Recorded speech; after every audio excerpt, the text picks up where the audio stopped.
Le procès de l'affaire de la sextape de Mathieu Valbuena qui s'ouvre aujourd'hui à Versailles. Parmi les accusés, il y a Karim Benzema, la star de l'équipe de France, qui est poursuivi pour tentative de chantage. Oui, et au départ de cette affaire, il y a le fait que les footballeurs vivent dans un cocon. Ils sont ultra protégés et généralement incapables de faire tout seuls les gestes de la vie quotidienne. Et c'est ce qui s'est passé.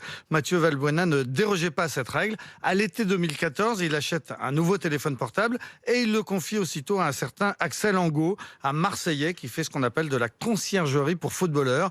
En l'occurrence, il doit simplement copier le carnet d'adresse de l'ancien téléphone vers le nouveau. Sauf qu'en fouillant dans l'appareil, il trouve une vidéo intime de Mathieu Valbuena avec sa compagne. Et c'est le début de l'affaire de la sextape. Oui, parce que Axel Angot a des soucis d'argent, une dette de 25 000 € qu'il pense pouvoir régler en faisant chanter Mathieu Valbuena. Il en parle à un premier complice qui gravite lui aussi dans le monde des petits profiteurs du football, puis à un autre ami. Et c'est à ce moment-là que Mathieu Valbuena est contacté une première fois. On est en juin 2015. Mais l'attaquant vedette décide de ne pas céder au chantage et il alerte la police. À partir de là, les enquêteurs vont suivre tous les épisodes suivants. Tout le monde est placé sur écoute et un inspecteur va même contacter les maîtres chanteurs en se faisant passer pour un intermédiaire mandaté par Valbuena. Il va ainsi obtenir les preuves du chantage. À quel moment est-ce que Karim Benzema entre dans l'affaire ? Au même moment, à l'été 2015, comme les choses n'avancent pas, les 3 maîtres chanteurs présumés contactent un ami d'enfance de Karim Benzema qui s'appelle Karim Zenati. C'est un Lyonnais qui vient de sortir de prison et que Benzema, par fidélité,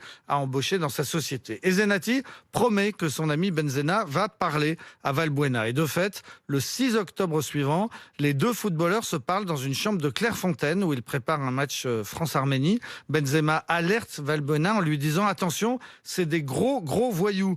Et puis il lui suggère de s'adresser à un intermédiaire lyonnais qui pourrait régler toute l'affaire, sous-entendu naturellement en payant. Valbuena fait alors une nouvelle déposition à la police. Moins d'une semaine après, les 3 maîtres chanteurs sont arrêtés et incarcérés. L'ami d'enfance de Benzema est aussi arrêté quelques jours après. Puis Benzema lui-même est mis en examen pour tentative de chantage et participation à une association de malfaiteurs. Il est laissé en liberté sous contrôle judiciaire.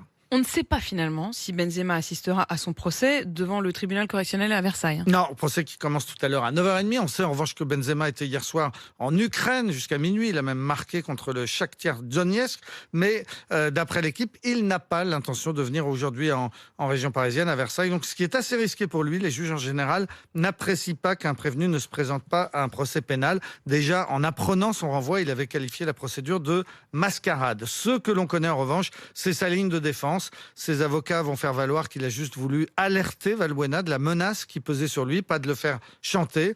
L'avocat de Valbuena estime au contraire que son client avait bien ressenti que Benzema était de mèche avec les maîtres chanteurs. La cour devra donc trancher entre ces 2 interprétations et Valbuena, lui, devrait assister à ce procès qui se tiendra jusqu'à vendredi. Les 2 hommes, en tout cas, n'ont plus jamais pu jouer ensemble. Non, après l'affaire, Didier Deschamps avait décidé de ne plus les sélectionner alors que c'était à l'époque des cadres de l'équipe de France. Au départ, pour une raison très simple, c'est que le contrôle judiciaire de Benzema lui interdisait de rencontrer Valbuena. Finalement, Mathieu Valbuena n'est jamais revenu, plus pour des raisons sportives qu'à cause de l'affaire.